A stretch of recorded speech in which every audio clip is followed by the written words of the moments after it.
தெரிஞ்சுக்க சாதாரண விலையே கிடையாது. உங்களோட பிரச்சனை தீர்க்கறதுக்கான ஓட்டு இது நிறுவனர் மருத்துவர் ஐயா அவர்களுடைய ஆட்சி வேட்பாளர் சொந்தக்காரர் பத்தரக்கோட்டக்காரர் முந்திரி கோட்டை பிரச்சனை டெல்லி செங்கோட்டையில அவர் மூலமா இந்த பிரச்சனையை நம்ம ஒதுக்கி வைக்கிறோம். நான் மக்களை சந்திக்கும் போதெல்லாம் அந்த வெறுப்பை முழுமையாக காட்ட முடியல. அவங்களால என்ன ஓரளவுக்கு தெரிஞ்ச முகமாக இருக்கிறதால அதை முழிக்கிறாங்க. வர்றவங்களாம் அப்படி பண்ணிட்டு போயிட்டாங்க, நீங்கள் பண்ணுவீங்களான்னு கேட்குறாங்க. அந்த முகத்துக்கு எனக்கு பதில் சொல்லவே முடியல. அவங்களுக்கு ஏன்னா நம்பிக்கையை வைக்க முடியல. அவங்களால அரசியல்வாதிகள் மேலே மதிப்பு இல்லை. வந்து பாருங்க, நீங்கள் நேராக காரில் வந்து வேகமாக போகலாம், கோட்டையில் போய் பேசலாம், பத்திரிகையாளர் சந்திக்கலாம், அது கூட சந்திக்கிறது. ஆனால் மக்களை யார் சந்திச்சிங்க?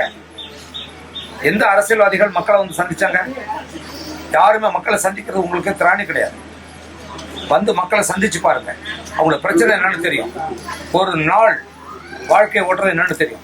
3-4 பிள்ளைகளை வச்சுக்கிட்டு, வீட்டில் பெரியவங்களை வச்சுக்கிட்டு, பிள்ளைகளை படிக்க வச்சுக்கிட்டு, கல்யாணம் பண்ண முடியாமல் இருக்க என் மக்களுடைய வாழ்க்கை வந்து உயரவே இல்லை. கடைசி வரைக்கும் இப்போ எதுக்குமே விலை கிடையாது. எல்லா பொருளையும் விலை வச்சு கொடுத்துட்டு என் மக்கள் ரோட்டில் நின்றுட்டு இருக்கு. அங்கே பாருங்க, ரேஷன் கடையில் நிற்கிறாங்க. நீங்கள் போடுற 10 கிலோ அரிசிக்கும் அதில் ஒரு 2 ரூபா விலை குறைய வரும்னு பார்க்குறாங்க. 100 ரூபா வேலை, 100 நாள் வேலை திட்டம் இங்கே இல்லவே இல்லைன்னு சொல்கிறாங்க. இதெல்லாம் யார் சரி பண்ணோம்? என்ன நீங்கள் டெல்லிக்கு அனுப்பி வைங்க, நான் செய்வேன். அதுதான் என் மக்கள்கிட்ட நான் சொல்லிட்டு வந்தேன். ரொம்ப வருத்தமாக இருக்குங்க.